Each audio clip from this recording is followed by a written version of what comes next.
Bapak Pendeta Albert Adam adalah seorang teolog, juga seorang gembala, seorang praktisi, seorang konselor, dan ada keahlian yang ada pada diri beliau yang dicari oleh banyak orang. Dia seorang yang kritis dan analitis, mencermati masalah-masalah untuk bisa dicarikan solusinya. Cara berkomunikasinya juga cukup baik dan ada kelebihan yang luar biasa. Mempunyai karunia untuk mendengarkan. Saya sendiri, Bapak Ibu, kalau berbicara dengan beliau, saya bicara cukup cepat, tetapi Bapak Pendeta Albert Adam ini akan membicarakannya dengan perlahan-lahan dan menganalisisnya, ya itu. Jadi pada pagi hari ini kita akan mendengarkan paparan dari beliau. Hobinya membaca dan menonton, ya cukup unik ya. Tapi membuat beliau cukup kompeten dalam semua yang dikerjakan. Lahir di Tondano pada tanggal 1 Juli 1967. Dan saya menampilkan foto beliau dengan 3 orang putri dan seorang istri yang juga seorang teolog, seorang wanita cantik yang juga berbakat. Baik Bapak Ibu, kita akan segerakan untuk kesempatan kita pada pagi hari ini. Waktu sepenuhnya kami serahkan kepada Bapak Pendeta Albert Adam. Selamat webinar. Baik, terima kasih Ibu Yeti Desi ya. Dan wow, beberapa hal tentang profilnya saya juga kaget. Ya, enggak apa-apa ya. Puji Tuhan kalau hari ini Tuhan berkenan juga memberikan kita kesempatan untuk bertemu sama-sama di dalam satu momen yang indah ini ya. Saya percaya kasih Tuhan yang memungkinkan semua ini. Yang pertama, saya ingin menyapa lebih dulu. Terima kasih untuk Ketua STAT, yang kami hormati dan banggakan, Bapak Pendeta Dr. Niko Pabayo Gading. Juga untuk Ketua Alumni STAT, Bapak Pendeta Agripa Seli. Juga tentu untuk Ibu moderator tadi ya, dan seluruh teman-teman, rekan pelayan, pemimpin, ketua STT yang hari ini boleh ada bersama-sama dengan kami ya. Ini satu hal yang membuat saya lebih sebenarnya deg-degan mungkin. Tapi puji Tuhan ya, beberapa hal mungkin saya ingin memberikan sedikit disclaimer ya, bukan ini. Saya bukan dosen mungkin ya, itu pertama. Tapi saya melayani juga di sinode untuk ketua 1 di sinode Gereja Kristus sebagai di bidang ibadah, doktrin dan tata gereja. Kemudian tadi mungkin ada salah sebut juga untuk titel akademiknya saya belum masuk ke MTH, tapi baru STH yang sedang mengambil program. Ya saya memang agak lambat di dalamnya karena sesuatu dan lain.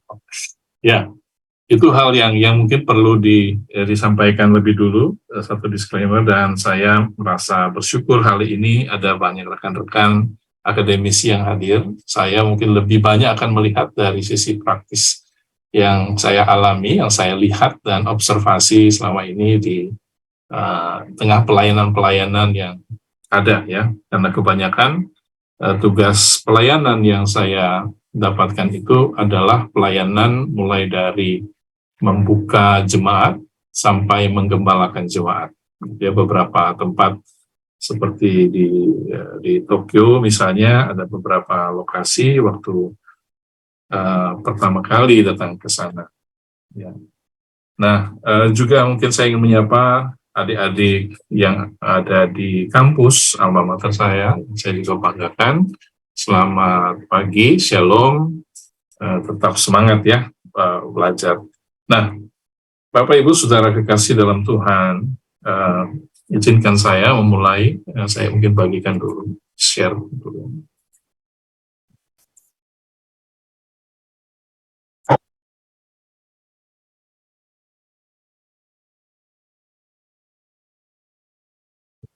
Apa bisa kelihatan? Iya, kelihatan. Kelihatan ya. kasih. Tema yang diberikan kepada saya atau topik yang diberikan kepada saya ini adalah karakteristik jemaat. Tentu mungkin saya tidak akan bahas panjang lebar mengenai eklesiologi. Lebih nanti akan banyak melihat di bagaimana profil jemaat, keunikan-keunikan dalam jemaat, ya, pembentuk hal-hal yang membentuk jemaat itu unik. Oke. Nah,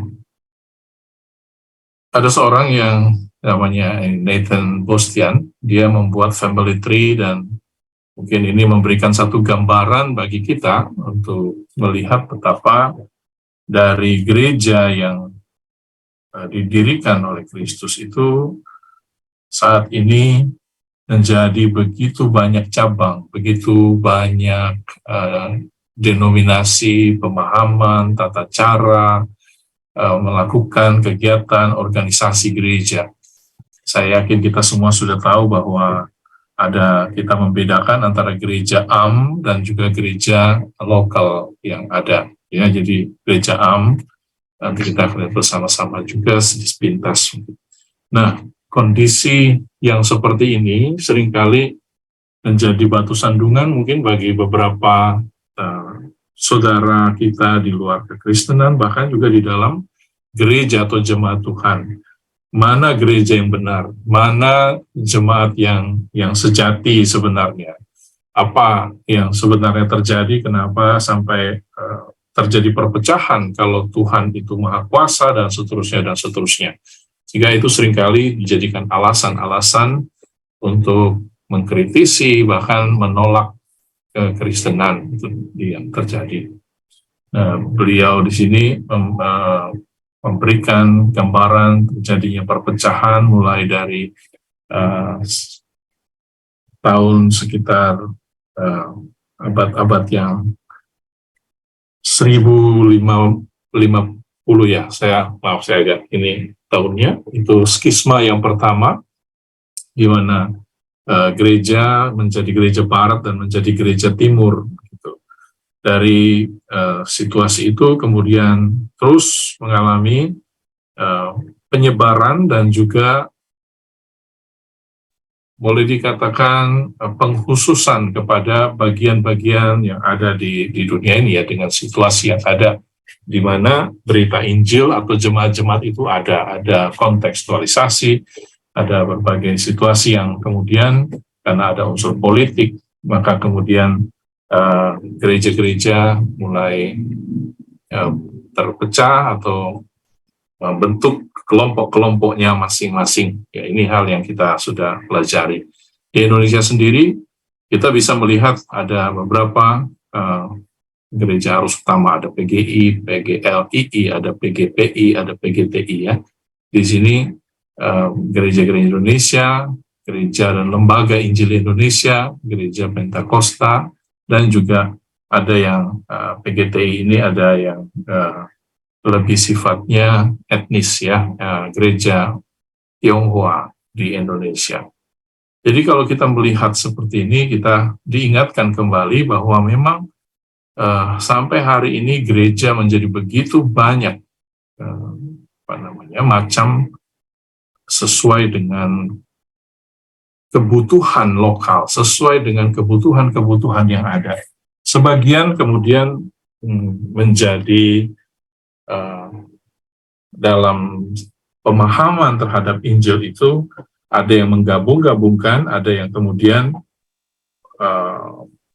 dituduh mungkin sebagai sinkritis begitu, ya. Dia ada di dalam pelayanannya di gereja-gereja suku seperti itu. Dan tuduhan itu pasti tidak diterima oleh gereja-gereja yang ada, karena mereka merasa bahwa selama ini mereka tetap setia dan terus menggali pemahaman-pemahaman teologis, ya, yang menurut mereka menjadi landasan-landasan untuk dapat melakukan tindakan-tindakan seperti itu. Ya, mungkin itu bisa dibahas, seperti misalnya ada hal-hal yang terkait dengan hermeneutik lintas teks yang kita bisa dengarkan dan kita pahami dari beberapa sumber-sumber yang ada. Nah, dalam kaitannya, saya mungkin ingin lebih dulu melihat ke sini, gereja yang kudus dan am, dan juga bagaimana sinode-sinode dan gereja-gereja lokal itu ada. Ini konteks yang kita hadapi sampai hari ini, mungkin dapat digambarkan dalam grafik yang ada di depan ini.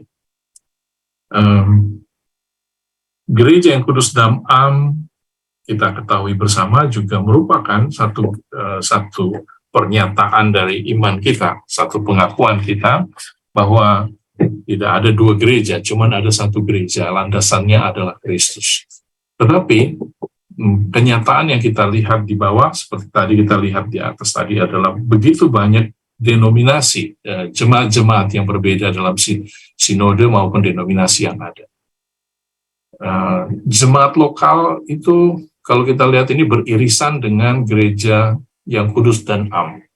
Ini kita tahu ada landasan teologis bahwa tidak semua orang percaya dalam gereja Tuhan itu adalah bagian dari gereja yang kudus dan am.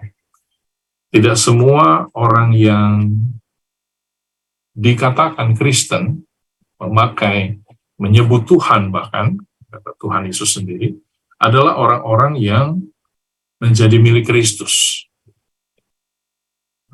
Kita masih ingat perkataan Kristus sendiri, misalnya dalam ketika dia menyatakan bahwa tidak semua orang yang berseru padaku Tuhan, Tuhan akan masuk dalam kerajaan surga, kecuali mereka yang sungguh-sungguh melakukan kehendak Bapa-Ku di surga.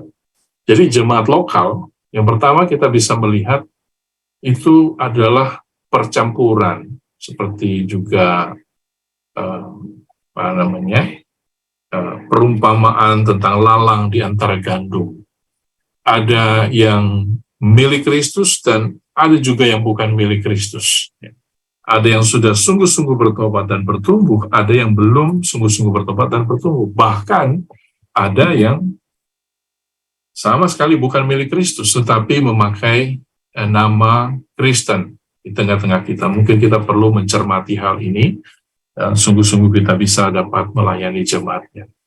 Nah, kalau kita bicara karakteristik jemaat, kita sebenarnya sedang bicara tentang ciri khas atau kualitas yang membedakan satu jemaat dengan jemaat yang lain. Atau kita juga bisa membedakan bagaimana kita melihat jemaat Kristus yang sesungguhnya.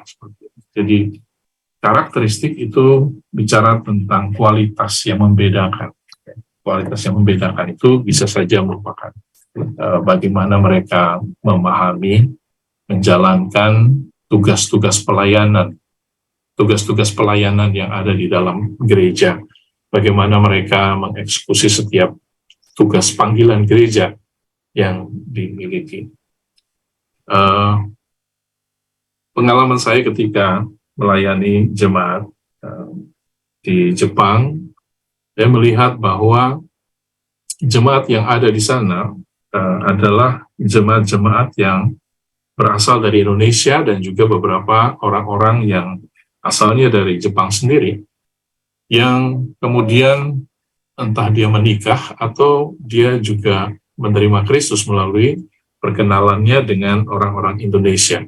Jadi waktu pelayanan di sana, banyak orang Indonesia yang diutus oleh perusahaan atau negara dalam arah untuk magang. Mereka belajar, ada training dari perusahaan-perusahaan, misalnya dari Toyota, otomotif yang ada di Indonesia, atau mahasiswa-mahasiswa yang sedang belajar. Sehingga ini jemaat-jemaat yang sebenarnya berasal dari Indonesia. Nah, pelayanan-pelayanan itu awalnya dimulai oleh satu kelompok di dalam embassy Indonesian, kedutaan ya, di kedutaan Indonesia di Jepang. Ada satu kelompok yang disebut dengan nama kelompok masyarakat Kristen Indonesia. Ya. Nah, di sana mereka hanya beribadah secara oikumene. Ketika ada pendeta mereka ibadah, kalau tidak ada pendeta mereka hanya bersekutu, atau tidak ada ibadah sekali.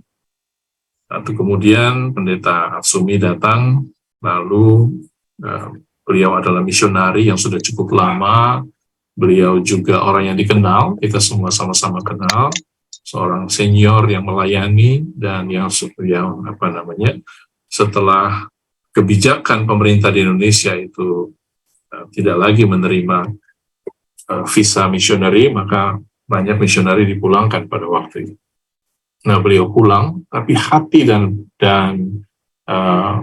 kerinduannya tetap pada panggilan. Maka dia menghubungi kedutaan, mencari orang-orang Indonesia dan bertemulah dengan kelompok masyarakat Kristen Indonesia ini.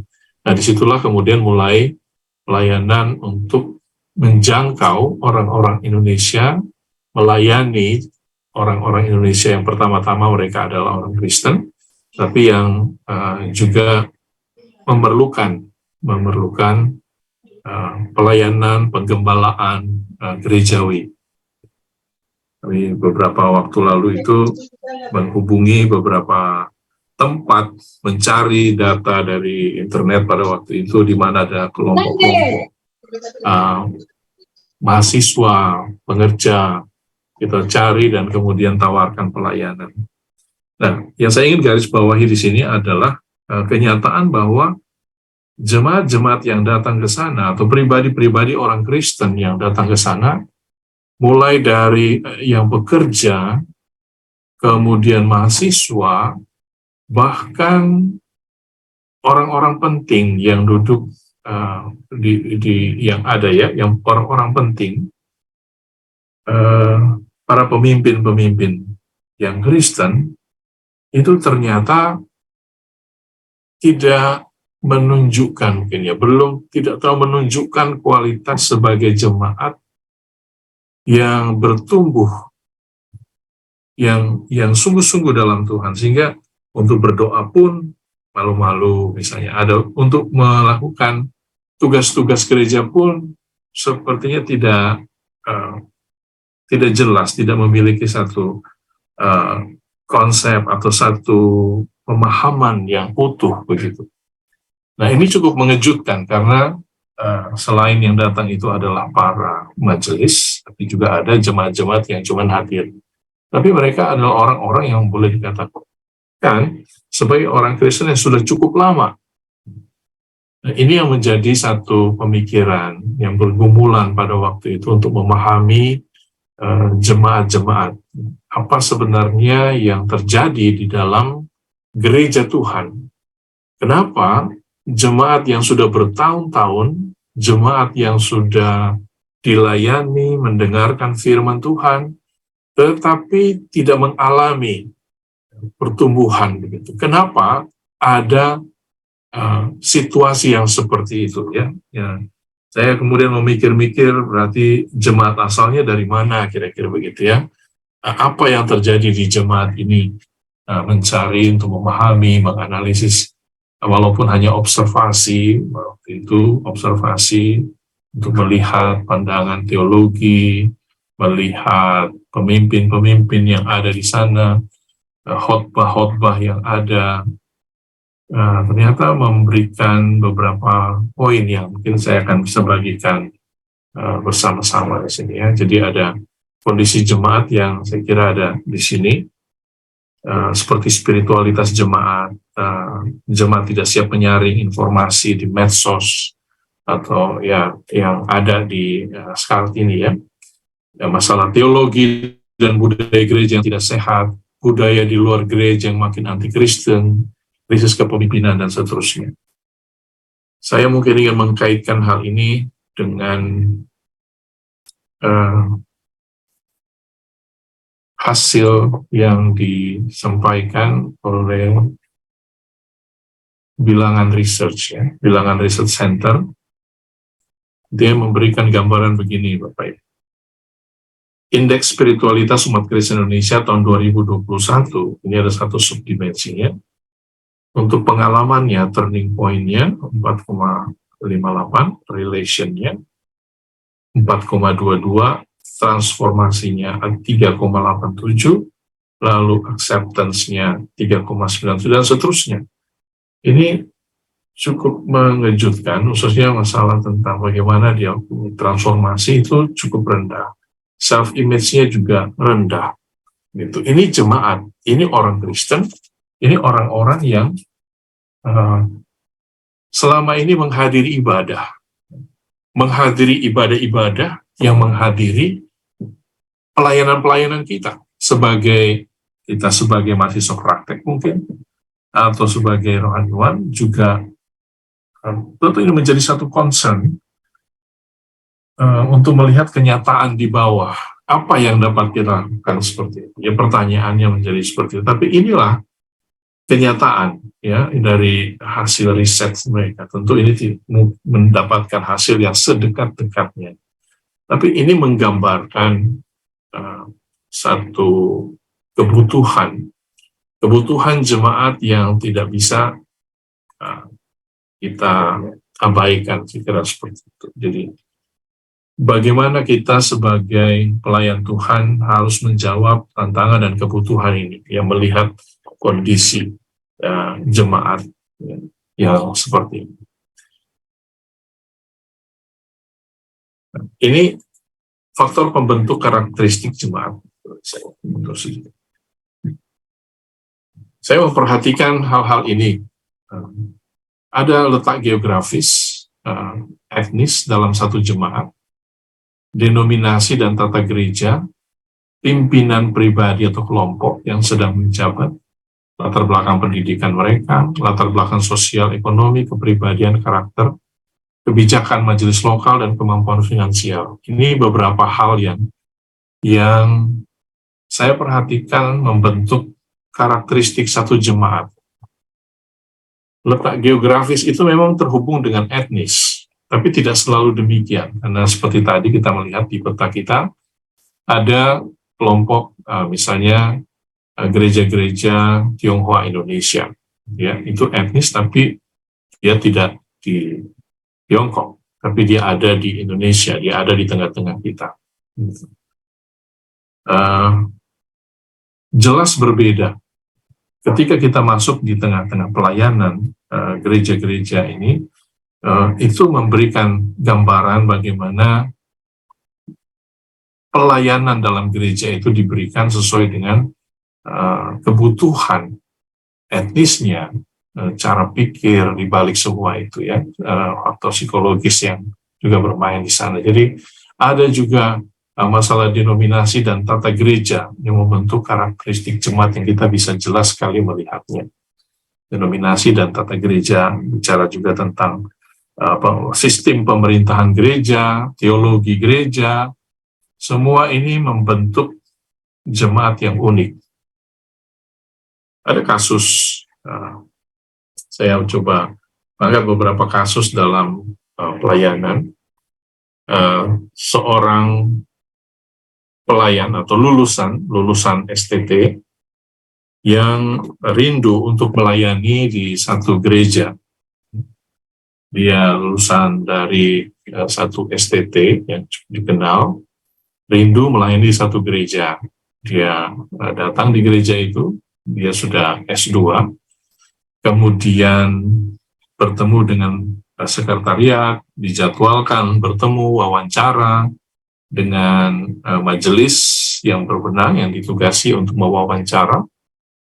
Lalu dimulailah percakapan dengan si mahasiswa yang sudah S2 ini. Dalam percakapan itu banyak hal yang diungkapkan, ditanya mengenai latar belakangnya, kemudian ditanya mengenai studinya, mereka melihat hasil studinya, IP-nya dilihat, karakternya dan sebagainya. Mereka melihat hal semua itu, ya, memberikan dia waktu untuk melayani di satu tempat, ya, pos di mana gereja itu punya. Setelah selang beberapa waktu, beliau dievaluasi lagi untuk kemudian mulai masuk proses yang resmi dalam tingkatan-tingkatan penseleksian. Nah, ini salah satu contoh saja kita bisa melihat. Jadi beliau ini ditanya lagi, kamu Anda ini bisa masuk, kemudian diberitahu mengenai allowance yang akan diterima per bulan dan sebagainya. Ketika ditanya, apakah kamu siap dengan allowance yang seperti ini? Mahasiswa ini langsung mengatakan, saya tidak terima. Saya tidak terima. Dan ternyata itu menjadi satu, ya, dengan dia tidak terima itu, dia memberikan, mungkin dia berpikir bahwa dia bisa bargain dengan gereja atau jemaat itu. Bisa bargain karena punya latar belakang pendidikan, dia cukup sukses, dia diterima jemaat, dia merasa bahwa dia memiliki semua kualifikasi yang baik. Jadi mungkin dia ingin bargaining dengan kemajelisan yang ada di situ, karena dia melihat gerejanya cukup mampu, gerejanya juga banyak misalnya pengusaha dan seterusnya. Nah, ini ternyata dia terkejut, dia ditolak.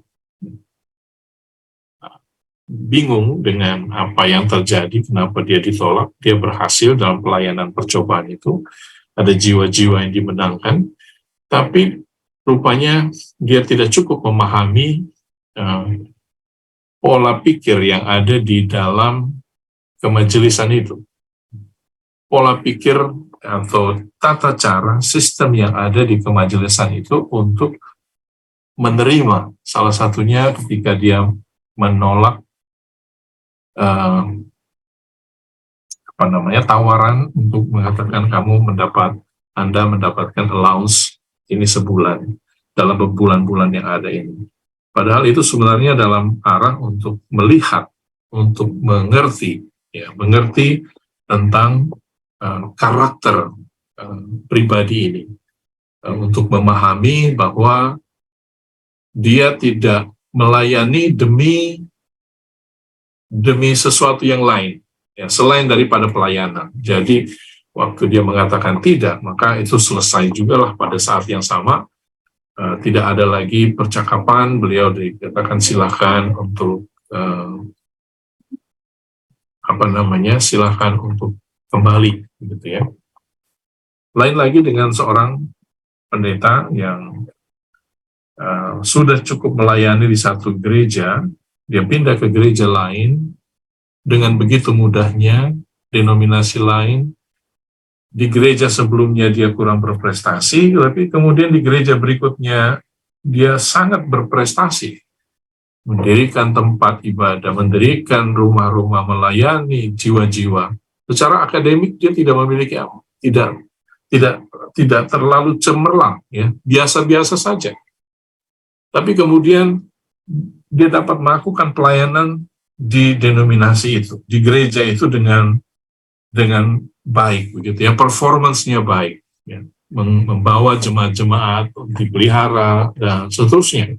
Ya tentu bisa kemudian kita pikirkan bagaimana kualitas dan seterusnya nanti akan hal lain. Tapi saya melihat di sini perbedaan karakteristik dari jemaat dalam menerima seorang rohaniwan atau seorang lulusan, seorang pelayan, seorang pemimpin yang akan memimpin gereja. Gereja memiliki tata caranya tersendiri, ya, dalam tata gereja. Jadi mungkin nanti akan menjadi satu pemikiran buat adik-adik yang saat ini sedang studi untuk memperhatikan hal-hal semacam ini, memperhatikan tidak otomatis bahwa ketika kita lulus langsung pasti kita bisa memilih dan pasti masuk. Tidak demikian. Itu jadi pengetahuan yang umum juga bagi kita. Tapi ada yang terlalu percaya diri dan kemudian tidak memperhatikan hal-hal demikian, akhirnya mengalami kekecewaan, ya, mengalami kekecewaan di tengah jalan, tiba-tiba dalam proses peningkatan jabatan diputuskan, ya, karena tidak bisa performance, gitu. Ya. Nah, ini karakteristik jemaat dalam relasinya dengan kita yang melayani, dengan yang baru mau masuk dan yang sudah melayani, kira seperti itu. Ya, jadi jemaat-jemaat memiliki tata cara mereka menjalankan. Jadi pemimpin-pemimpin memiliki wewenang dalam mengarahkan dalam menjalankan pelayanan-pelayanan di gereja mereka masing-masing, ya. Dan hal lain yang unik di sini yang memperhatikan saya dalam observasi bahwa pemimpin-pemimpin dalam satu gereja itu pun silih berganti, ya. Ada gereja memang yang sistemnya agak berbeda, jadi siapa mendirikan dia seumur hidup dia akan melayani atau memegang jemaat itu yang kemudian akan disuksesikan kepada anak atau keturunannya. Ya, kalau tidak kepada orang-orang yang dianggap mampu, kalau mereka tidak memiliki keturunan. Tapi kebanyakan gereja-gereja perusahaan yang lain, ketika berbicara tentang suksesi atau bagaimana peralihan periode pelayanan kemajelisan, itu pun berbeda-beda. Setiap pribadi, pemimpin, dan juga penatua-penatua yang melayani, itu berbeda-beda. Itu juga akan membawa sedikit perubahan di dalam jemaat itu. Tidak banyak, tetapi itu bisa mengubah pola-pola tertentu di dalam melakukan pelayanan, dalam menerapkan kebijakan-kebijakan yang ada. Jadi tidak murni kita melihat bahwa jemaat itu melulu adalah ibadah misalnya, ya. Ibadah-ibadah saja. Tidak melulu adalah kegiatan-kegiatan penjangkauan. Tidak melulu pembinaan-pembinaan. Tidak melulu ada counseling misalnya, dan seterusnya. Tapi di dalam semua itu begitu banyak elemen yang harus diperhatikan di sini ketika kita melihat jemaat-jemaat yang berbeda-beda. Ketika kita mau masuk atau kita mau melayani, dan kita mau, kalau kita ada di dalam jemaat itu, betapa pentingnya kita memahami pribadi-pribadi jemaat yang ada, bagaimana pemikiran dari pemimpin-pemimpin yang baru diangkat, melihat pemahaman, kemampuan, baik pemahaman teologi, pemahaman sebagai pemimpin gerejawi, itu semua akan ada dinamika-dinamika yang perlu kita sesuaikan, kita perlu pahami, kita perlu ikut mengalir di sana, bisa berkontribusi, menolong, meluruskan, dan sebagainya. Tapi kalau kita tidak aktif untuk mencari tahu, mendalami, memahami jemaat, maka yang ada kemungkinan besar kita tidak akan menuntun mereka kemana-mana. Kita hanya akan menjalankan rutinitas pelayanan.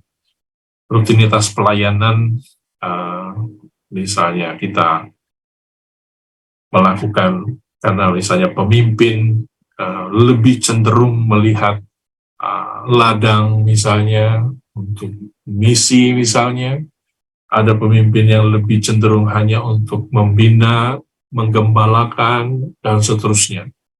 Jadi ternyata di dalam satu jemaat itu begitu berbeda-beda, ya, begitu kompleks dinamika yang terjadi dalam jemaat.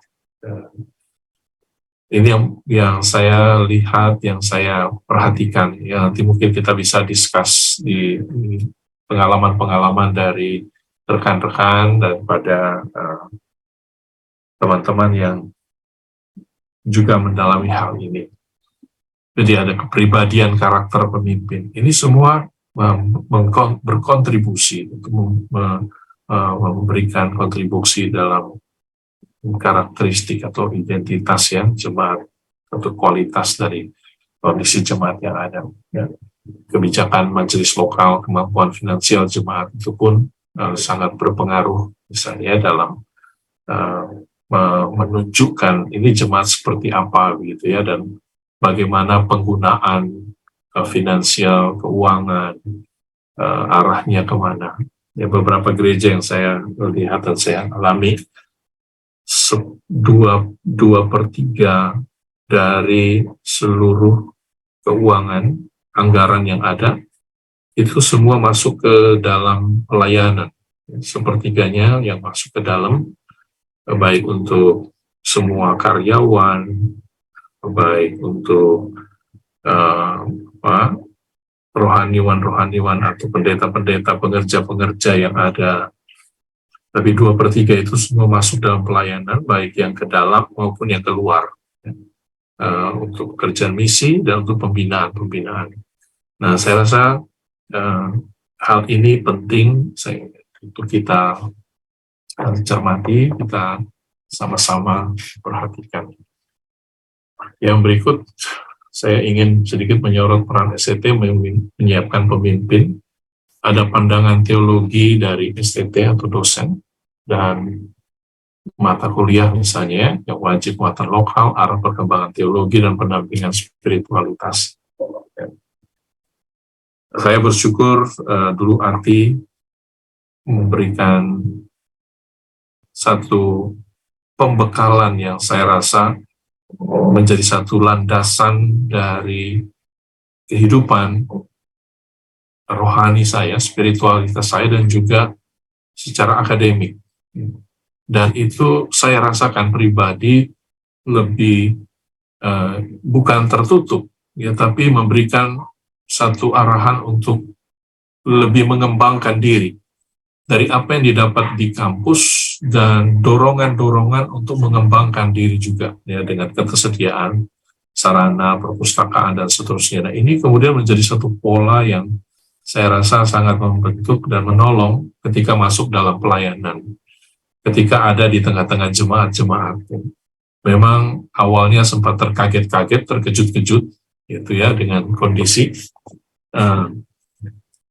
seperti mungkin yang menjadi pandangan kritis dari beberapa orang terhadap pelayanan STT. Saya juga mengalami seringkali ada bahan atau pengajaran misalnya, ya, sumber-sumber yang kita miliki di STT. Saya rasa kita perlu terus memikirkan hal ini, karena buku-buku itu kadang-kadang ya, buku yang cukup lama, bukan berarti mau mengatakan buku lama itu tidak baik, gitu kan, tapi itu memberikan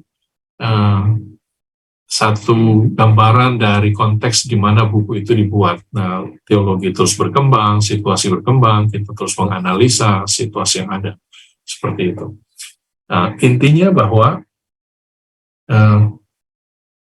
sebagai pemimpin jemaat, sebagai kita yang ada di lapangan, yang ingin melayani jemaat, yang ingin mungkin baru mau masuk STT itu, sudah pasti memiliki cara yang tersedia. Perlu mengembangkan terus apa yang dapat diberikan kepada para tentunya mahasiswa yang ada.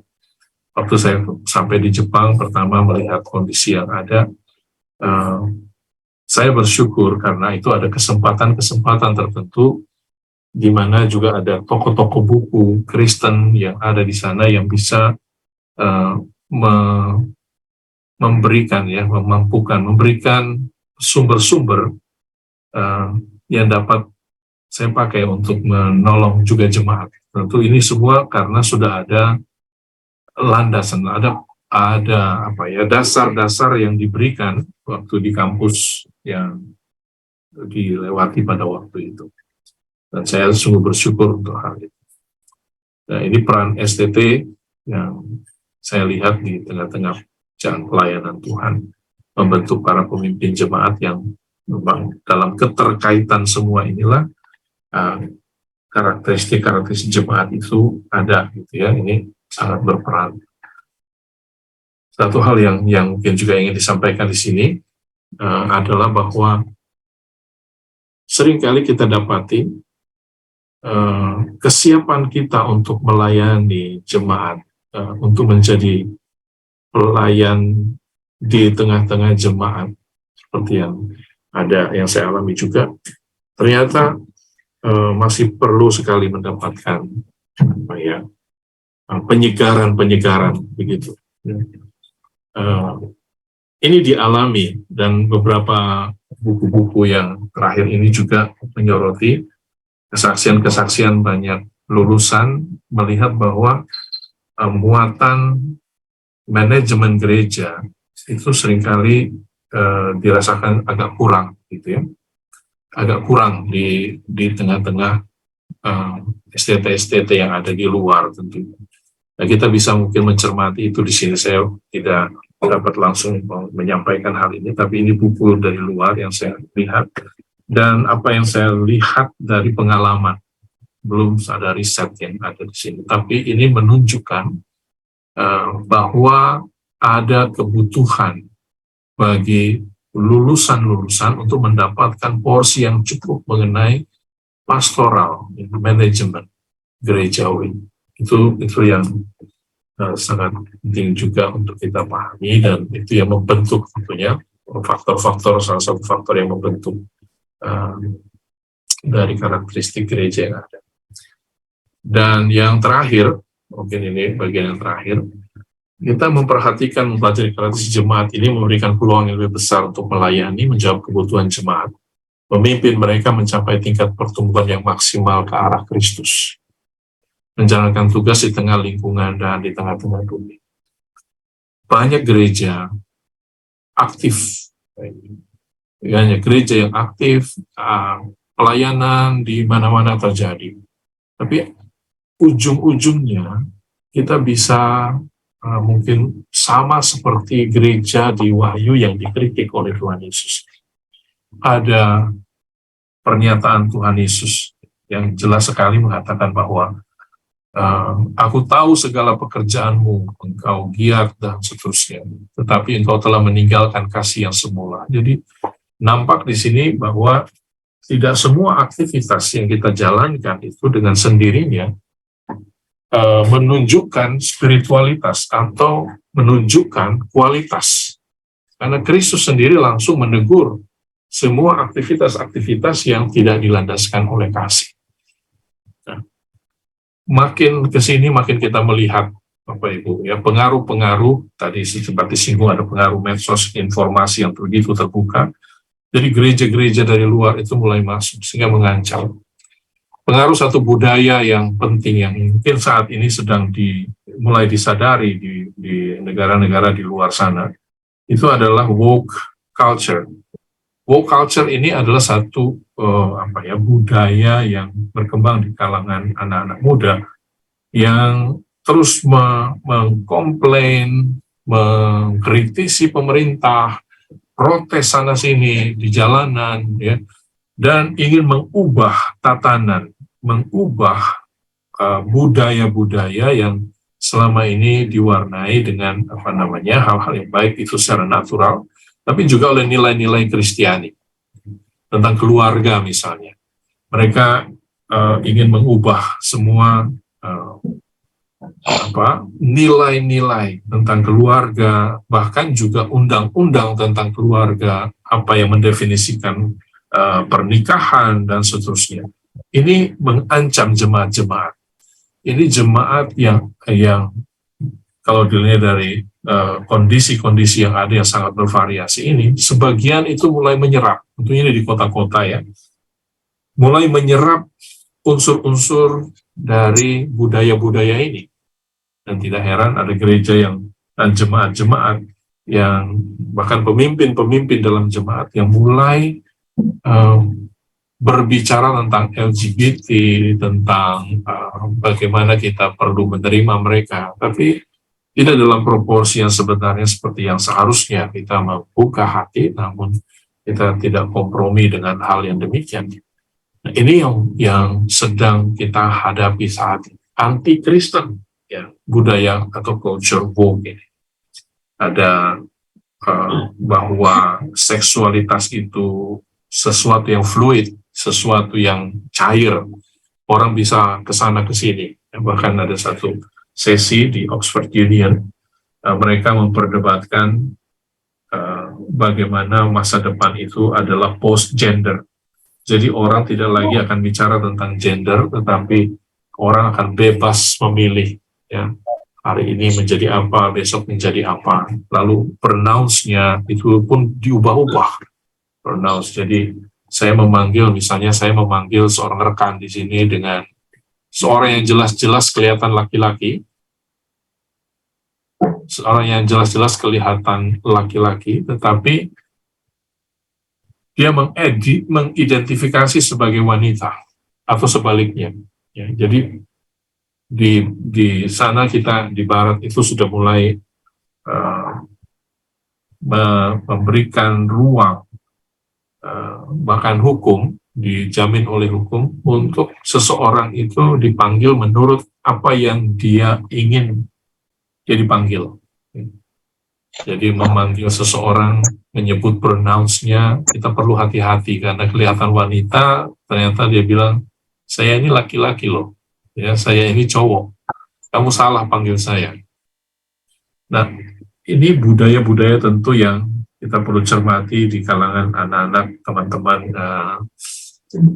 jemaat-jemaat sekolah minggu yang aksesnya kepada film-film misalnya Disney, Marvel, begitu merusaknya. Generasi ini sedang dijejelin dengan ide-ide dan berusaha menormalisasi semua hal-hal yang tidak normal dulunya. Nah, inilah budaya woke, menormalisasi semua hal-hal yang tadi cowok dengan cowok nggak normal itu harus dinormalkan. Ya, ada film yang terakhir ya, tadi disebut pada episode film Disney Strange World. Itu kita bisa melihat bagaimana seorang anak laki-laki itu masih anak-anak ya, senang pacaran dengan cowok. Dan itu begitu diangkat, begitu rupa, disajikan di film-film Disney, bukan hanya satu film Strange World, tapi hampir di tempat lain. Supergirl misalnya, itu juga ternyata sudah dijejelin dengan ide-ide ini. Jadi kita sedang melihat usaha-usaha untuk mengubah pandangan-pandangan dari anak-anak, yang kita bisa melihat proyeksi ke depan kalau begitu. Bahwa anak-anak kita akan menjadi pemimpin-pemimpin masa depan, menjadi jemaat-jemaat gereja masa depan. Tetapi kalau mereka sudah dijejelin dengan hal-hal begini dari sejak kecil dan merasa ini hal-hal yang normal, maka betapa menyedihkan dan betapa mengerikannya kita tidak menjalankan tugas kita ya sebagai Tuhan dan rohaniwan.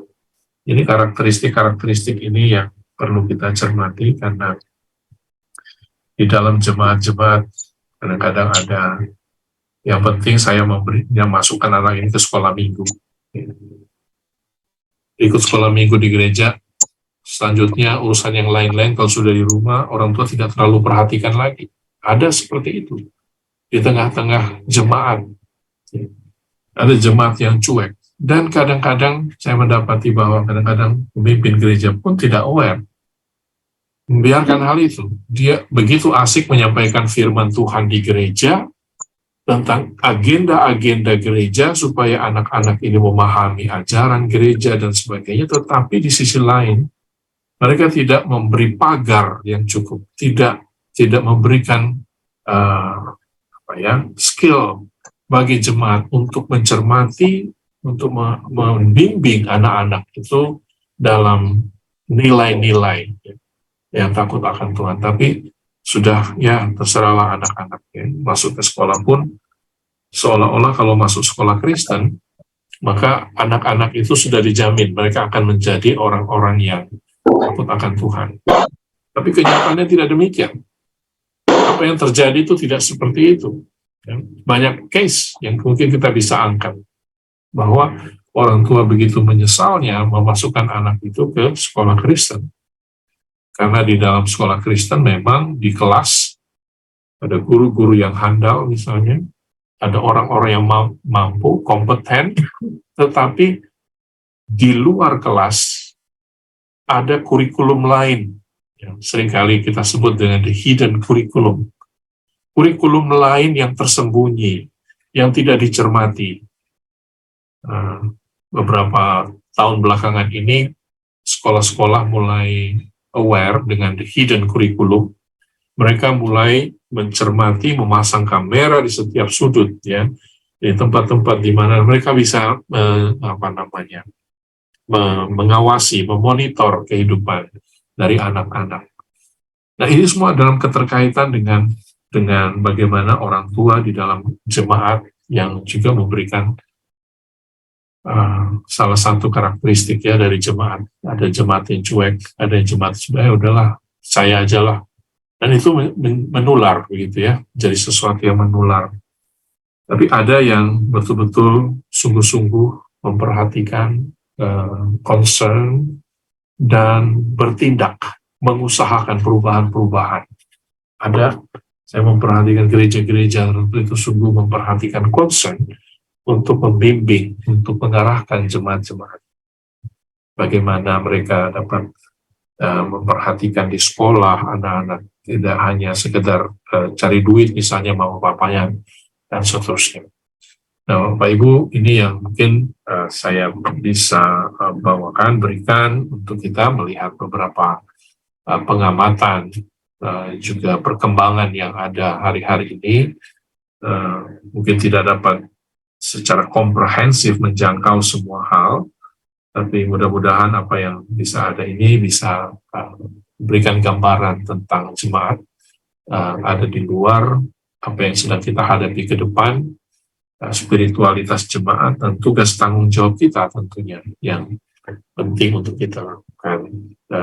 Teristimewa untuk adik-adik yang sedang saat ini mempersiapkan diri untuk tidak bersantai-santai, saya pikir ya, tidak santai, tidak ada game. Dulu kami kalau di kampus nggak bisa itu ya, pegang handphone atau apapun alat-alat begitu yang mengganggu, misalnya intrusi. Ya, tapi sekarang beda ya, ada hal positifnya. Jadi mungkin bisa lebih mengontrol untuk mengarahkan semua gadget untuk hal-hal positif ketimbang hal-hal yang tidak membangun, saya pikir. Karena konsentrasi mempersiapkan diri untuk menjadi pelayan Tuhan bagi anak-anak generasi Z, generasi Alpha, dan seterusnya, ini tantangan yang berbeda lagi. Tapi kita tidak masuk ke sana. Mungkin dalam diskusi tidak ada nanti yang bisa sama-sama menyampaikan, sama-sama kita belajar bersama. Baik, terima kasih. Saya kembalikan kepada Ibu Yenti.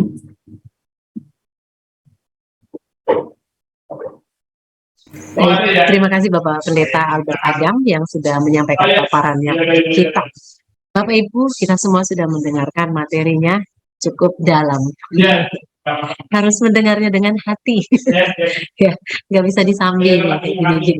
Baik Bapak Ibu, saya sudah membuka room chat. Apabila Bapak Ibu ingin mengajukan pertanyaan di tempat ini melalui chatroom, silakan. Tapi jika Bapak Ibu akan bertanya langsung, kami memberikan kesempatan untuk 3 orang dulu. Pada sesi pertama ini 3 orang, silakan raise hand ya. Halo Bu, saya mau bertanya Bu. Shalom, selamat pagi Pak Rocky Sendrato. Ini orang Medan. Iya Bu, Ya. orang Medan. Ya, silakan Pak Rocky. Terima kasih Bu, Pak Pendeta. Yang mau saya tanyakan adalah bagaimana mendorong jemaat agar lebih terlibat lagi di dalam pelayanan ini.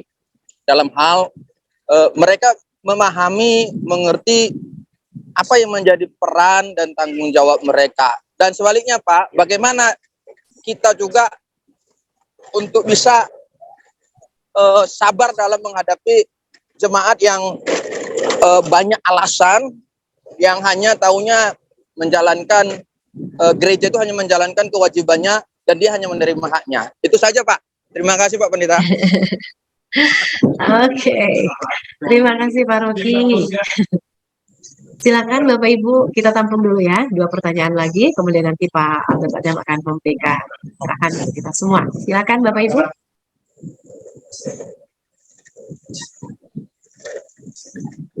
Bisa langsung.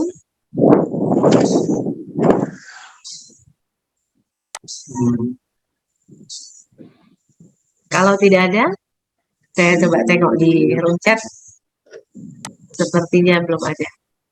Ya, di tengah-tengah kita ini bergabung beberapa orang luar biasa ya. Ada Ketua STT Basom, Bapak Dr. Julius Bandi. Juga saya lihat ada Ibu Yuni dari STT Paulus Jakarta. Baik, mungkin dijawab satu dulu lagi ya Pak Albert Adami. Dari Pak Rocky Sundarto, saya ulangi pertanyaannya, bagaimana mendorong jemaat untuk lebih terlibat dalam pelayanan, dalam hal bagaimana mereka memahami peran dan tanggung jawabnya, dan bagaimana untuk bisa lebih bersabar menghadapi jemaat yang terlalu banyak alasan mau haknya tapi kewajibannya enggak. Silakan Pak Albert Adami. Ya. Oke. Terima kasih untuk Pak Rocky atau Saudara Rocky nih, Bapak ya. Bapak Guru ini. Pak Guru dan ya. Pak Pendeta. Pak Guru Dan Pendeta ya. Terima kasih untuk pertanyaannya. Bolehkah saya tanya sedikit, jemaat yang ada ini yang kelihatannya belum mau terlibat ini, itu sudah berapa lama kira-kira? Ya. Dan ini usianya berapa ini? Ya, range aja, umum aja. Kalau jemaat ini Pak masih dibilang jemaat keluarga muda, usia kira-kira 40 tahunan Pak. Dan ini lagi saya sedang melakukan pendekatan kepada keluarga tersebut, kepada suaminya. Namun banyak alasan gitu Pak. Nah, alasan, dan saya melihat ada potensi dalam dirinya. Oke. Itu Pak. Ya, terima kasih. Memang jemaat itu, kan namanya juga gereja ya. Gereja itu keanggotaannya pertama-tama sukarela, gitu kan. Dia tidak bisa dipaksakan, tidak bisa kita, bahkan Tuhan Yesus mengatakan kita perlu membimbing, mengarahkan mereka dengan teladan, katanya seperti itu ya. Kita tidak dianjurkan misalnya memerintah dengan tangan besi, itu kata-kata yang dinyatakan oleh Tuhan Yesus. Jadi pendekatan dengan otoritas bukan opsi buat kita ya. Sekalipun memang kita punya wewenang untuk berbicara, untuk bercakap-cakap dan memahami, pertama-tama saya pikir alasan-alasan yang seperti apa yang artinya beralasan dan itu valid begitu ya.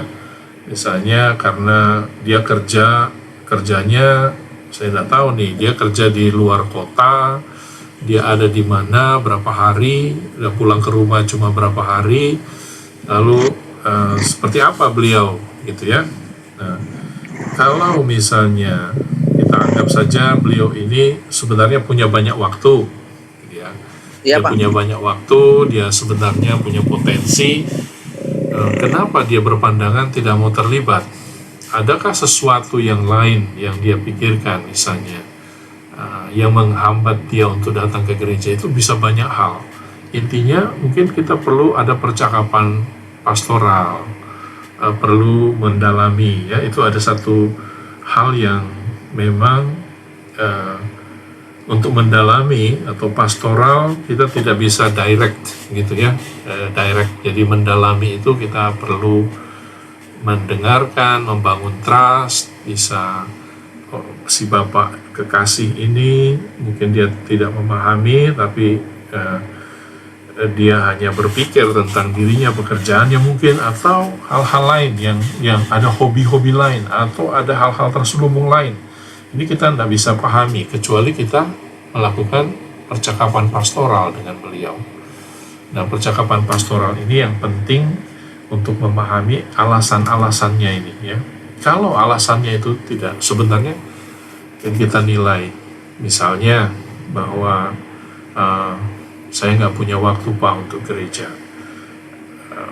Mungkin dia nggak nyampaikan dengan kata-kata yang sevulgar itu, tapi dia berdalih lain hal. Kita bisa mengingatkan misalnya ya, bisa mengingatkan bahwa tugas tanggung jawab kita sebagai jemaat dalam firman Tuhan misalnya ya, itu ada bahwa menjadi anggota gereja itu sebenarnya punya tanggung jawab untuk membangun sesuai dengan karunia talenta yang dimiliki, yang diberikan Tuhan. Karena setiap jemaat punya karunia dan talenta, apalagi dikatakan dia punya potensi nih ya, dia ada potensinya. Wah, ini potensinya kita bisa catat, Bapak punya potensi, punya hal ini. Jadi ketika kita tidak melakukan tugas tanggung jawab kita, maka sebenarnya ya kita tidak menjadi seorang Kristen yang baik, begitu ya. Nah, saya kira hal-hal semacam ini yang kita bisa tolong dia untuk membuka wawasan, membuka pengertian. Kadang-kadang ya mungkin tidak paham. Ya. Yang penting saya sudah selamat, terima Yesus selamat, udahlah. Saya sudah kasih duit ke gereja, kok perpuluhan saya udah masuk ke gereja, apalagi. Begitu ya, bisa hal-hal macam ini yang menjadi alasan dia untuk nggak mau terlibat. Toh, saya punya teman di gereja seberang, dia nggak ada tuh yang kayak begini, nggak pernah dikasih beban tugas untuk ikut pelayanan di gerejanya, ya, dan dia oke-oke aja, misalnya dia happy aja, hanya ikut misalnya persekutuan lain, persekutuan lagi, tapi nggak ada tanggung jawab apa-apa, gitu. Saya kira ini bukan Kristen yang baik, ya. Nah, kita perlu menolong jemaat bisa menyadari tugas tanggung jawab mereka. Salah satu krisis gereja sekarang ini adalah itu, bahwa gereja tidak lagi mengajarkan tanggung jawab. Gereja menjadi kayak mall, ya. Datang, ibadah, haleluya, pulang. Ya, saya dapat nih firman Tuhan, haleluya, puji Tuhan, ini baik. Datang lagi, oh haleluya, firman Tuhan hari ini baik. Datang lagi, wah hari ini aku nggak dapat apa-apa. Apa itu benar ya? Saya berpikir, ini sesuatu yang ada yang keliru nih, kalau pola hidup jemaat itu seperti itu, datang dan pergi, tapi dia tidak ada kontribusi bagi jemaat, padahal disebut bahwa kita adalah tubuh Kristus misalnya. Itu hal-hal penting yang tidak bisa kita abaikan ya, sebagai misalnya kita memimpin, menolong mereka untuk memahami, buka wawasan, artinya kita juga mengoreksi pandangan-pandangan keliru yang dia miliki tentang gereja. Karena istilah bergereja itu sekarang udah banyak hal, begitu kan, masuk gereja, padahal dia lupa dia adalah gereja juga, begitu. Ya, mudah-mudahan ini menolong. Bagaimana supaya sabar? Saya rasa sabar itu buah roh. Ya, sabar itu buah roh. Kita sama-sama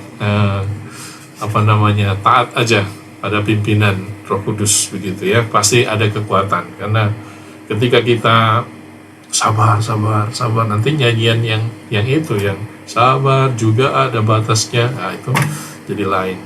Saya pikir, oke. Mudah-mudahan bisa menjawab Pak Rocky tentang sabar jemaat yang cuek ini ya. Cuek tadi itu, ya itu memang ada kondisi. Jadi ini pun tanggung jawab kita untuk nolong dan memahami. Intinya begini, kalau mau bicara tentang kondisi jemaat, dia cuek, dia nggak mau alasan dan sebagainya, menurut saya, dari pihak saya melihat ini tugas tanggung jawab saya untuk menolong dia keluar dari kecuekannya, keluar dari pemahaman yang keliru. Untuk dapat mencapai titik itu, saya perlu memahami alasan-alasan dia cuek, gitu ya. Nah, percakapan pastoral itulah yang memungkinkan. Jadi percakapan pastoral di sini tidak hanya misalnya saya datang dengan otoritas langsung kasih firman seperti tadi ya. Saya memberikan alasan firman itu landasan. Tetapi percakapan pastoral itu sesuatu skill yang harus kita pelajari. Dia tidak muncul hanya begitu saja. Dia harus dipelajari. Mulai dari membangun relasi, dia percaya kepada kita, trust kepada kita. Ya. Kalau dia sendiri orang yang masih jauh dengan kita tidak mungkin bisa menolong dia. Kita harus dekat dulu. Kita harus ngomong, kita harus menyapa dia, kita harus menghargai, memberikan penghargaan. Tapi kalau wajah kita begitu ketemu beliau, misalnya yang cuek-cuek ini sudah agak asem, lalu agak serem, saya rasa kita sudah gagal tuh. Ya. Sebelum kita melayani, kita sudah gagal. Pendekatan kita bukan lagi pendekatan pelayanan, tetapi mulai dengan otoritas. Dan makin kita menggunakan itu, makin dia akan jauh. Itu situasinya. pahami, dengar, bangun kepercayaan. Begitu dia mulai bisa buka hati, bisa curhat atau curcol apa istilahnya, dari situ baru kita bisa menolong, bisa berbicara hal-hal melengkapi dia dan seterusnya ya. Nah ini yang saya pikir perlu skill untuk melakukan percakapan pastoral itu sangat-sangat penting saya pikir itu. Jadi bangunlah itu ya, bangun kedekatan, bangun kepercayaan dari dia. Nah, baru kita bisa menolong, mengulurkan tangan, membawa dia keluar dari kondisinya itu. Begitu Pak Rocky. Terima kasih. Baik, terima kasih Pak Albert Adam sudah memberikan jawaban untuk Pak Rocky, dan saya pikir ini menjadi jawaban juga yang ada sangkut pautnya dengan ada pertanyaan di sini di grup, tapi mungkin bisa di chat room, mungkin bisa diteruskan lagi penjelasannya Pak Albert Adam. Bagaimana bisa hamba Tuhan yang melayani di sebuah gereja yang kurang relasi antara satu sama yang lain, kurang komunikasi, dan seperti yang Bapak bilang tadi, kurang dalam hal kasih antara pemimpin jemaat, pendeta, dan jemaat Tuhan, tidak ada kerendahan hati. Tubuh Kristus sama sekali kurang terlihat dan tidak kelihatan sama sekali. Bagaimana bisa membangun kembali relasi yang sudah jauh? Apakah ada langkah-langkah yang bisa diterapkan secara bertahap? Ini pertanyaan dari Tandi Mokawaling, ini dari Filipina. Ya, silakan Pak Albert Adam. Ya, ini kondisi relasi ya, relasi antar jemaat kan kira di sini ya, gereja yang kurang relasi antara satu dengan yang lain, kurang komunikasi dan dalam kasihnya. Ini hal yang sama prinsipnya sebenarnya ya. Ini pastoral, bagaimana kita membangun kepercayaan, menolong, menjembatani Bapak A, Bapak B. Kalau kami di gereja, apa yang saya terapkan itu adalah mulai juga dengan memberi ruang untuk bisa berkomunikasi. Bagaimana caranya? Di depan gereja itu karena ada ruang, sebenarnya itu parkiran ya, kami ada-adakan aja. Jadi ada taruh meja di situ, taruh singkong di situ, taruh gula, kopi, begitu ya. Kemudian kami ngomong ke majelis-majelis, jangan langsung pulang. Tugas kalian untuk ketemuin tuh jemaat-jemaat. Jadi salam-salaman habis khotbah, keluar pintu, karena gereja kami nggak besar, Bapak Ibu ya, kecil. Tapi suasananya justru kecil itu rasa kekeluargaannya menjadi baik. Tapi ini tidak menutup kemungkinan gereja besar seperti itu. Saya pernah di Korea bersama dengan gereja yang di Korea, dan melihat bagaimana gereja di Korea itu menyiapkan di lantai bawah langsung ada dapur. Wah, itu luar biasa. Dapur loh. Dapur, dan itu disediakan oleh majelis. Ya, kalau itu gereja besar, keuangannya cukup, wow. Kenapa tidak? Begitu ya. Hal-hal semacam itu membangun kebersamaan, apalagi orang baru. Orang baru itu seekers, orang-orang yang baru mencari-cari gereja itu perlu perhatian. Kalau kita hanya salaman, terima kasih, Bapak siapa namanya? Oh sudah, saya tadi sudah tulis nama saya, ada yang menghubungi, oh iya terima kasih, Bapak datang lagi. Sudah putus, ya mungkin dia tidak lagi. Tapi kalau dia ada di situ, ada minum, kita bisa ngopi, nanya hal-hal seperti yang umum-umum aja, gitu ya. Kita ngopi, kita nanya dia hal-hal yang sangat umum, misalnya tinggal di mana, sudah lama di lokasi sini, hal-hal yang kecil-kecil semacam ini ya, tidak terlalu threatening, tidak terlalu membuat orang seperti risih. Wah ini baru kenal sudah kok so akrab misalnya gitu ya. Hal-hal yang semacam ini. Nah, itu penting sekali saya rasa untuk bisa menolong satu dengan yang lainnya itu ketemu. Ya pertama dari majelis yang saya sering gini, Pak, ini yang namanya Bapak ini, gitu ya. Jadi karena dia baru, saya langsung kenalin. Kita harus ambil inisiatif untuk menyambungkan mereka dengan teman-teman. Kita yang inisiatif. Untuk supaya ada relasi. Ya, nanti sesudah itu nanti kalau mau pulang kita doain lagi. Kalau ada hal-hal ada yang perlu saya doakan khusus mungkin. Oh ada Pak, anak saya baru masuk rumah sakit kemarin. Orang tua saya kemarin ini. Wah, terima kasih Bu. Bolehkah kami kunjungi dan seterusnya. Nanti tolong Pak Majelis nanti didampingi kita ke sana ya. Nah, ini mencairkan apa namanya?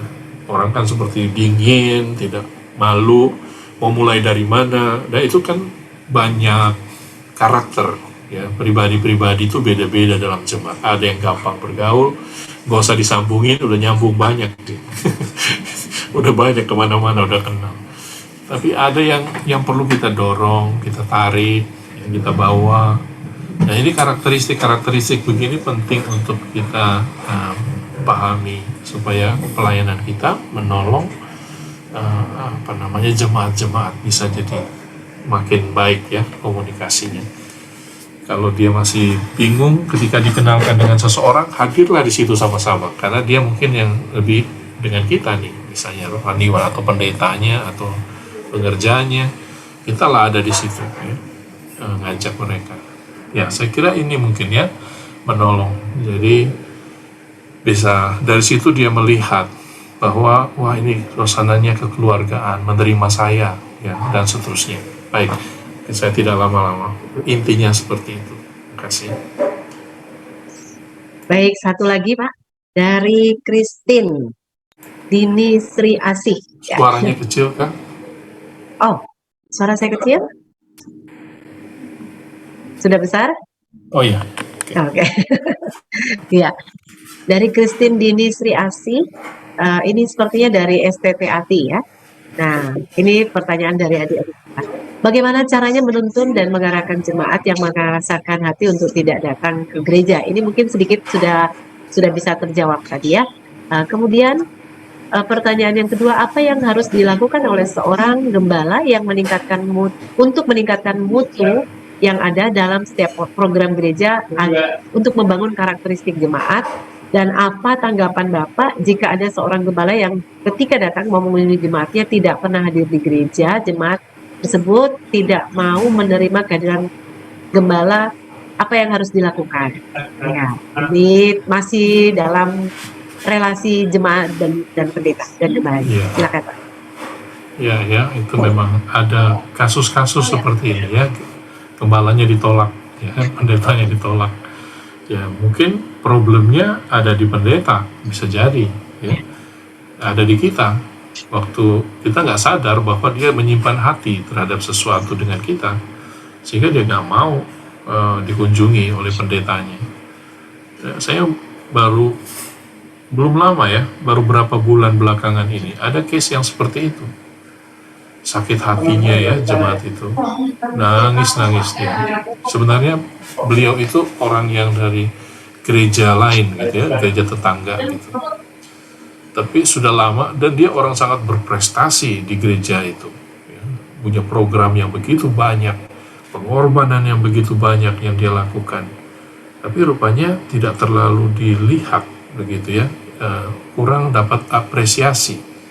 Jadi kadang-kadang rohaniwan pendeta kurang peka untuk memberi apresiasi bagi jemaat, kurang beri perhatian bagi pencapaian jemaat. Nah, ini menimbulkan ternyata sakit hati yang luar biasa, apalagi ketika ini case ya, saya cerita case ibu X, suaminya sakit ya, yang tadi saya ceritakan. Dia adalah seorang yang begitu mengasihi gereja, membuka banyak pelayanan, memulai merintis pelayanan tertentu ya di gereja itu. Luar biasa pengabdiannya, pengorbanannya. Ya, waktu suaminya sakit stroke, tidak satu pun pendeta yang datang mengunjungi, padahal ada berapa pendeta, bayangin. Memang gerejanya besar, tapi masakan seorang yang dengan kapasitas begitu terlewatkan kira-kira ya. Kalau dia seorang mungkin yang hanya datang sekali dua kali, bisa jadi seperti itu. Tapi itu pun tetap salahnya. Saya menganggap bahwa itu kesalahan, kekurangan, ketidaktelitian dari pelayanan ya, tim pelayanan yang ada. Nah, ini begitu sakit hatinya si ibu ini karena dia tidak dikunjungi. Satu hari dia dengar ada orang ketok-ketok pintu dan dia sukacita sekali karena pendeta itu ternyata datang. Datang ke rumahnya, dia masuk dan berdiri hanya berdiri, silakan duduk Pak, gitu ya. Saya panggil suami saya. Jadi masuk ke dalam kamar, suami itu dikasih pakaian, disisir rambutnya, begitu ibu ini keluar, bapak pendeta ini, bu sebentar bu. Jadi suami yang sedang jalan itu pegang-pegang dinding, ditinggal sedikit lalu dia keluar karena si pendeta ini, ya bu sebentar, ternyata saya salah masuk rumah bu.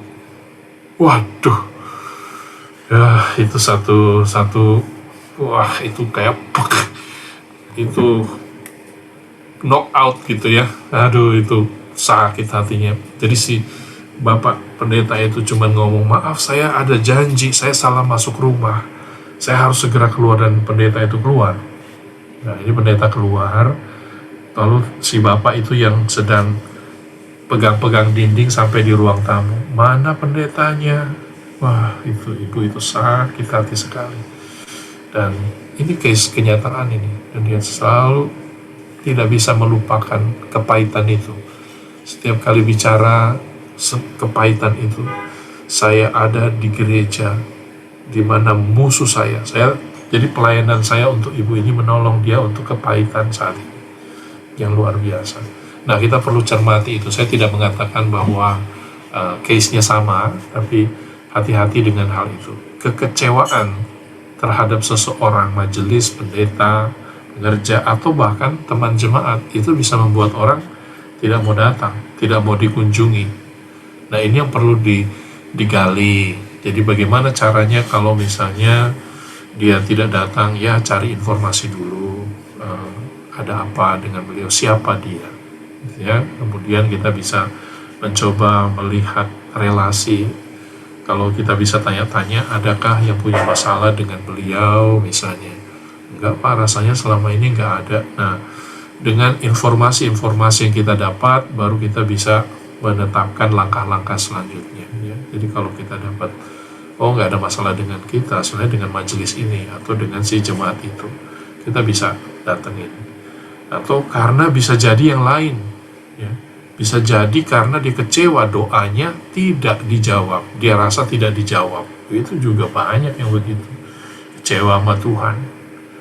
Ya, ada yang dikunjungi, dia ngomong gini, mari kita menyanyikan pujian, Tuhan Yesus baik, lagi nyanyi baik-baik gitu, bu, maaf Pak, maaf, saya belum bisa nyanyi Tuhan Yesus baik ya, karena selama ini Tuhan Yesus tidak jawab doa saya. Langsung ngomong di depan-depan. Oh iya Bu, terima kasih sudah menyampaikan. Boleh kami teruskan lagunya? Ya, silakan nyanyi terus. Tapi saya tidak bisa nyanyikan Tuhan Yesus baik. Nyanyi terus. Nah, ini kasus-kasus begitu kita perlu dalamin, kita perlu pahamin, baru kita bisa dapatkan solusinya. Ya, semoga. Dan jangan lupa selalu berdoa lah ya, karena kita selalu minta pimpinan Tuhan. Kita tidak mengandalkan.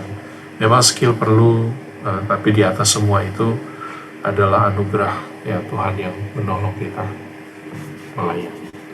Oke, itu kemudian sudahkah menjawab, mengarahkan yang mengeraskan hati? Oh itu sudah terjawab kah? Sudah terjawab tadi. Ya. Ada satu orang tadi, mungkin kita berikan waktu 1 menit untuk menyampaikan. Ibu Katerina Aditonang tadi right.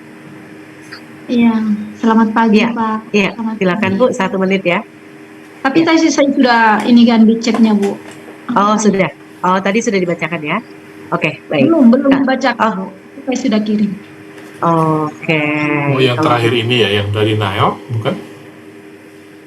Katerina, bagaimana caranya membangkitkan kemauan jemaat yang tidak mau beribadah selain pendeta yang baru mau ibadah lagi? Ya.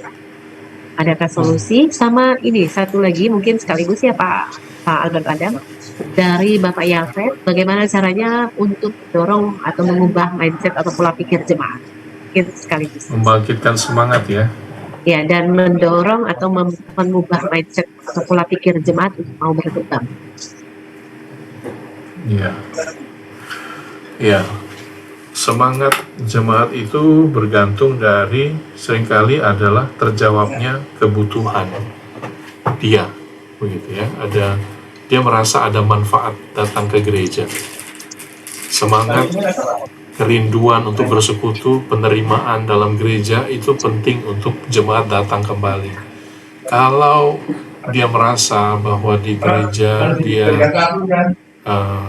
tidak mendapatkan sesuatu, dia tidak bisa melakukan apa-apa ya. Dia akan, ya saya datang demi kewajiban saja, ya saya cukup menunjukkan diri saja, begitu ya. Jadi tidak akan pernah dia punya antusiasme yang besar untuk datang bergereja, karena dia tidak mengalami sesuatu yang dia rasa dia butuh, begitu ya. Nah, jadi lagi-lagi kalau hal-hal dalam relasi-relasi begini, hal yang perlu kita lakukan adalah memahami apa sih sebenarnya, siapa beliau itu, apa yang dia butuhkan, kerjanya di mana. Saya selalu gitu ya, mencari dia kerja apa, latar belakangnya apa, semua latar belakang tentang dia bisa-bisanya dipahami, baru kita dapat menolong dia, begitu ya, mendekati, memahami kebutuhannya. Ya, kadang-kadang kita perlu koreksi, kan gereja juga menjadi monoton ya. Menjadi monoton itu seluruh pelayanan yang dilakukan itu melulu adalah kebutuhan gereja dan kebutuhan program. Padahal kita tidak mencakup ternyata kebutuhan dari jemaat-jemaat tertentu. Ya, ada case yang seperti itu, artinya jemaat itu pada lari dari gerejanya. Lari dari gerejanya karena merasa bahwa di situ dia tidak mendapatkan sesuatu, bahkan terlalu banyak ngomong perpuluhan. Nah, ini beneran, ini asli. Dia merasa begini, ibu itu yang mamanya baru mau bertobat, kemudian saudara mamanya sudah di gereja cukup lama. Nah, jemaat ini anak dari si ibu ini. Lalu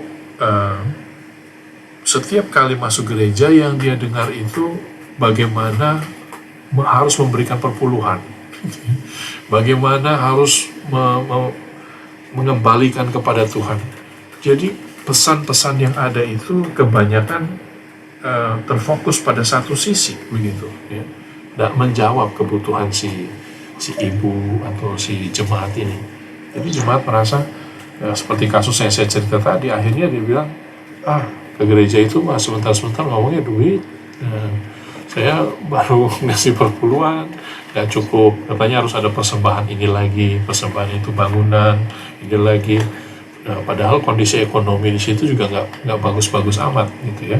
Nah, ini bisa menimbulkan hal-hal tertentu ya bagi jemaat tuh ya syak, apalagi dia baru-baru mau mengenal. Ini latar belakangnya keluarga yang dari agama yang lain. Nah, itu yang serem ya. Citra kesan tentang gereja itu jadi bengkok, jadi berbeda begitu gara-gara penyampaian-penyampaian yang kan mereka hanya dengar ibadah minggu ya. Mungkin seperti itu. Jadi yang numpuk di kepalanya itu pesan ini, semuanya bicara hal itu yang perlu kita cermati dan kita address gitu ya. Jangan sampai jadi pentingnya kita bikin program misalnya, pentingnya kita melihat kebutuhan itu penting, lihat ke bawah dulu apa yang mereka butuhkan, baru dari situ kita bikinlah program. Nah, kalau kita nggak melihat kebutuhan jemaat, kita bikin, wah keren kemarin saya lihat di tempat ini, seminar ini bagus, kita ambil, kita langsung terapkan ke jemaat, wah itu orang ciloko itu membawa satu problem, satu masalah ke dalam gereja ya. Karena kita begitu semangat, wah ini bagus sekali ya, itu bagus untuk kita, tapi jemaat apakah itu perlu saat itu Apakah saat ini penting untuk dia? Ternyata dia merasa tidak. Nah, ini yang kemudian kita perlu address. Sehingga ketika mereka merasa saya diperhatikan, ya, kalaupun khotbahnya nggak terlalu menyentuh misalnya, tapi setidaknya kedekatan kita, ya, membangun kedekatan, membangun persahabatan. Nah, itu juga menjadikan si ibu atau si bapak atau si jemaat ini, saya ada teman di gereja, saya ada orang-orang dekat di gereja, itu menolong, ya, seperti itu. Nah, mengubah pola pikir pun hal yang sama, saya pikir, ya, hal yang sama.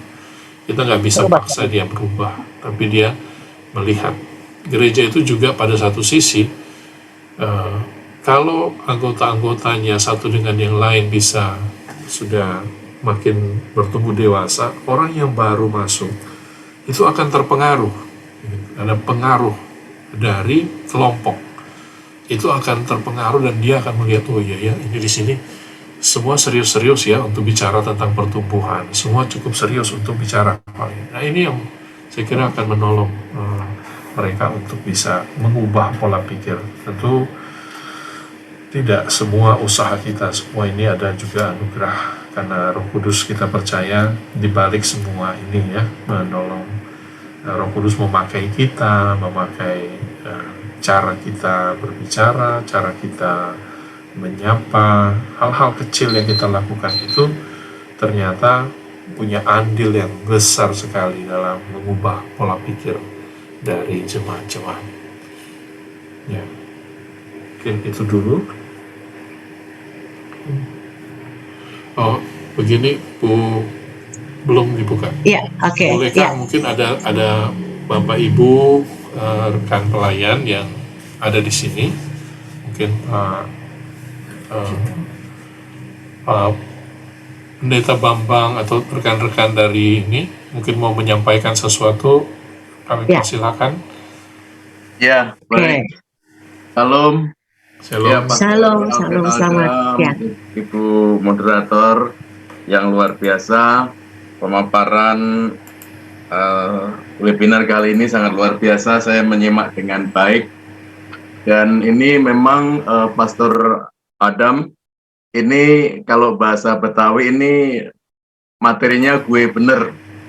Jadi saya sebagai gembala jemaat, saya alami itu dan saya lakukan gitu. Izin saya menggembalakan di gereja Pinkster Bohing di Ciputat, Serua. Jadi jemaat kami adalah kaum urban. Jadi saya pelayanan urban ministry. Suara saya kedengaran ya? Kedengaran. Siap. Ada agak gemelesak ya. Urban ministry, dan saya dan jemaat kami hampir ya 70% itu Chinese pinggir gitu. Kalau orang-orang bilang Chinese benteng. Jadi mereka itu kebiasaannya, habitnya adalah ya mereka di pinggir Jakarta, tapi cara hidupnya itu seperti lebih daripada orang Jakarta. Jadi begini Pastor, mereka senang belanja, misalnya mobil baru, motor baru dan sebagainya. Tapi mereka untuk mensupport pelayanan itu hampir-hampir sangat berat, ya, sangat berat. Seperti itu.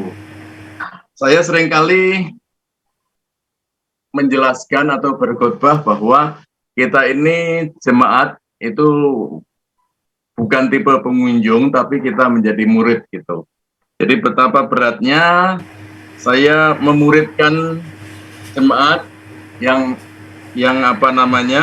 mereka tidak hanya sekedar pengunjung. Tadi Pastor Adam jelaskan kepada kami bahwa faktor pembentuk karakteristik jemaat itu yang pertama letak geografis. Benar sekali. Saya di urban, di Ciputat, di Serua, dekat Pamulang 2, itu letak geografis gitu. Mereka bukan orang Jakarta, tapi mereka melebihi Jakarta. Gaya berpakaian, gaya-gayanya dan sebagainya. Etnis juga. Izin, saya orang Jawa, tetapi jemaat sebagian besar maaf, Cinben ya, Cina Iya. Benteng begitu. Dan itu benar. Lalu kalau denominasi dan tata gereja kami memang aliran Pantai Kosta, dan itu memang tipe pengembalaan kongregasional, tergantung pemimpinnya dan hamba Tuhannya. Dan ini benar sekali yang pastor katakan tadi. Saya mencoba, meskipun jemaat kami ini berat untuk belajar, tapi saya mencoba untuk belajar terus, pastor. Ya, puji Tuhan. Saya izin klarifikasi, tadi saya bukan dari STT IKAT, tapi saya alumni S3 STT IKAT. Ya, saya alumni S3 STT IKAT. Saya dosen di STTP, Sekolah Tinggi Teologi Pentakosta milik kami, milik GGP begitu. Jadi seperti itu. Saya sudah memberi contoh, memotivasi untuk belajar. Bahkan kita juga adakan di gereja itu ya pendalaman Alkitab, ya kemudian kegiatan-kegiatan dalam rangka pembinaan warga jemaat seperti itu. Kalau latar belakang sosial ekonomi, ya itu tadi, mereka seperti orang-orang Jakarta, tetapi terkadang saya mengamati bingung. Misalnya penghasilan mereka itu sekitar, ya katakanlah 6 juta, 7 juta, tapi ada kredit mobil, ada kredit motor, motornya pun 2, seperti itu. Jadi memang ini mempengaruhi, kemudian ya kepribadian atau karakter, terutama kami yang melayani ini. Kemudian kalau di tempat kami, pastor, kebijakan majelis lokal itu tergantung ketua majelisnya. Ketua majelis adalah gembala jemaat saya. Jadi ketua majelis itu ya bagaimana saya katakan atau bagaimana saya kondisikan seperti itu.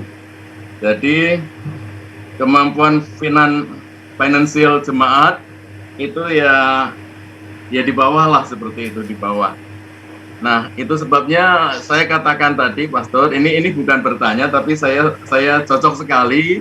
Orang Betawi bilang ini gue bener. Ini saya. Jadi sebagai gembala jemaat, ya faktor-faktor ini benar yang Pastor Adam jelaskan kepada kami semua. Dan ya luar biasa. Dan ini tentunya sangat mencerahkan untuk adik-adik kita yang sedang kuliah, apalagi mereka yang misalnya sedang mengambil jurusan pengembalaan atau manajemen gereja seperti itu, sehingga kita semua disadarkan bahwa ketika kita punya cita-cita atau punya tujuan ketika kita sekolah Alkitab, ternyata di lapangan berbeda. Situasional sekali yang kita hadapi.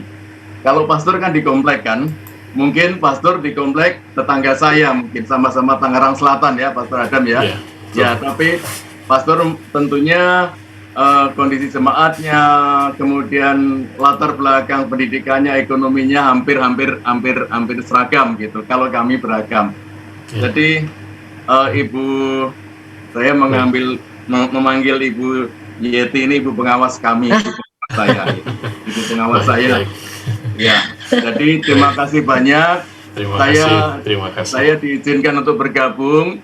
Sekali lagi saya klarifikasi, saya bukan dosen dari STT IKAT, tetapi saya alumni S3 STT IKAT. Oke. Ya. Tuhan Yesus memberkati. Salam. Terima kasih. Terima kasih. Bapak Pendeta Bambang Triyono PhD. Oke, saya ralat. Ya, satu lagi, nanti saya dikomplain. Saya sudah dikomplain.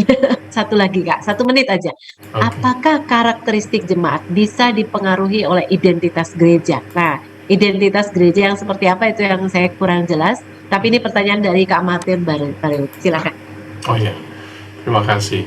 Mungkin hal itu yang perlu diklarifikasi oleh penanya ya. Siapa tadi? Ya, Martin Baril. Oh iya, ini adik kamar kayaknya. Adik kamar. Ayo Pak Martin, silakan. Ya.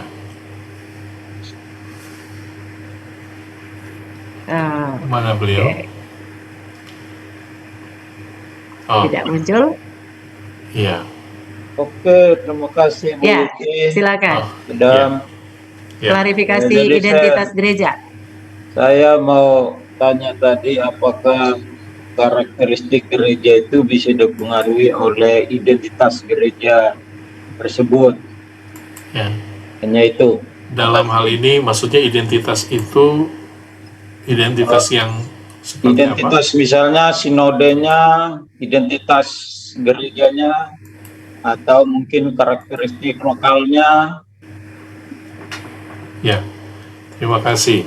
Saya kira tadi mungkin sudah sedikit dibahas ya, disinggung tadi bahwa memang denominasi gereja itu sangat pengaruh ya, punya pengaruh membentuk karakteristik gereja itu sendiri.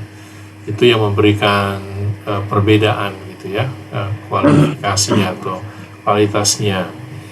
Dan ya mungkin kita bisa langsung lihat saja misalnya tadi dari Pak Pendeta Bambang dalam hal ini yang kami sebut dengan hormat ya, dengan misalnya di tempat saya ya itu beda ya, ada perbedaannya. Kami lebih ke arah Presbyterian, kalau itu jelas sekali. Dari Pak Pendeta Bambang itu lebih kepada mungkin arahnya apostolik ya Pak ya, Kongregasional pribadi ya, yang apostolik ya. apostolik ya, yang memegang. Jadi apa kata pimpinan itu semua akan diturunkan, dibahas dan dilakukan di dalam jemaat gitu ya. Jadi betul-betul membedakan.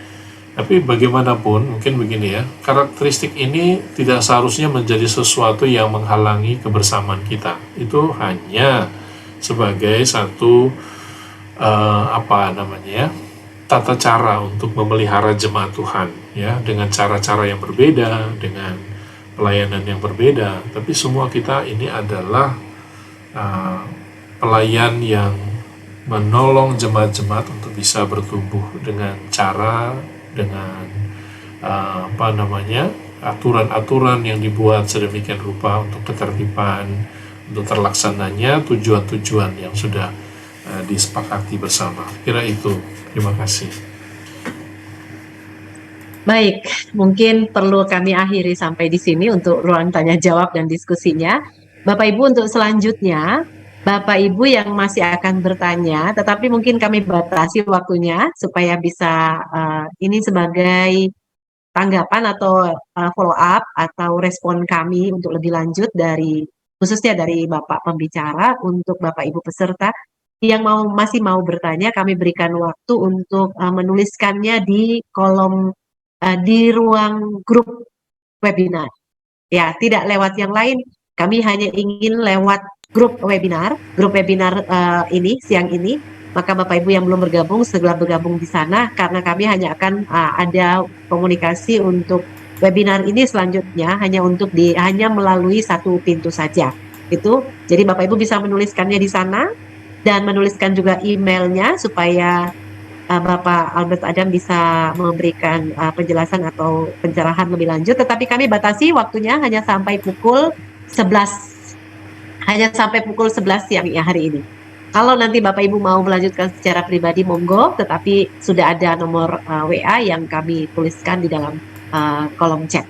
Ya, itu mungkin dari kami ya. Baik, Bapak Ibu, kita akhiri sampai di sini. Terima kasih banyak untuk semua perhatian Bapak Ibu. Terima kasih yang tak terhingga untuk Bapak Pendeta Albert Adam yang sudah memberikan pencerahan buat kita dari awal sampai hal akhir. Ya, saya lihat sangat runut dan sistematis, itu salah satu ciri beliau.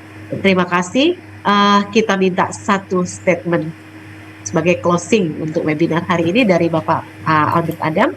Sesudah itu saya akan menyerahkan kepada Bapak Pendeta Coki Sinaga untuk melanjutkan pada acara berikut. Silakan. Ya, terima kasih. Jadi seperti tadi bahwa karakteristik gereja ini hanya cara ya, itu hasil dari faktor-faktor pembentuk tadi. Ya. Tapi di atas semua ini, janganlah ini menjadi satu yang memecah mungkin begitu ya, atau menilai, kita saling menjudge begitu. Tapi biar ini menjadi satu pembelajaran, kita bisa mengenal, kita bisa memahami, dan diusahakan memang, karena untuk dapat kita menjawab, memberi memenuhi kebutuhan jemaat-jemaat, membawa mereka dalam pertumbuhan ke arah Kristus, memberi dampak kepada dunia ini, tidak lain hanya dengan memahami, ya, dengan mengerti karakteristik jemaat ini secara maksimal begitu. Tanpa itu kita seperti mungkin kalau mengutip Paulus mengatakan, aku bukan petinju yang sembarang memukul, aku bukan pelari yang sembarangan aja lari gitu ya, tapi ada sasaran yang jelas ya. Kalau ingat petinju, mungkin petinjunya beda dengan petinju kita, karena kalau selidiki ke belakang, masa Paulus itu petinjunya sama dengan MMA gitu ya, mixed martial arts. Jadi pakai atau Thai boxing begitu, jadi kaki juga dipakai dan sebagainya. Jadi mereka melihat sasaran, mana yang harus dipukul, mana yang harus dikenai. Sasaran-sasaran itu penting, bukan untuk menghancurkan tentunya, karena ini ilustrasi, tetapi demi mencapai tujuan-tujuan itu kita harus memahami ini, ya, ini poin ini, poin ini, poin ini yang ada tadi kita coba lihat. Dengan demikian saya rasa kita dapat mempertanggungjawabkan tugas pelayanan yang diembankan kepada kita, karena kita mau setia, ya. Hal-hal kecil seperti tadi kita sudah banyak bahas. Mudah-mudahan ini menolong. Silakan kembali ke begitu. Baik, terima kasih untuk closing statement dari narasumber kita hari ini. Sekali lagi kita berikan aplaus dulu untuk narasumber kita. Ya. Dan juga sekali lagi kita berikan aplaus untuk moderator kita hari ini, Bu Yeti Besi, ya. Puji Tuhan. Terima kasih Pak Pendeta Albert Adam dan juga Ibu Yeti Besi yang sudah memimpin kita dalam webinar hari ini.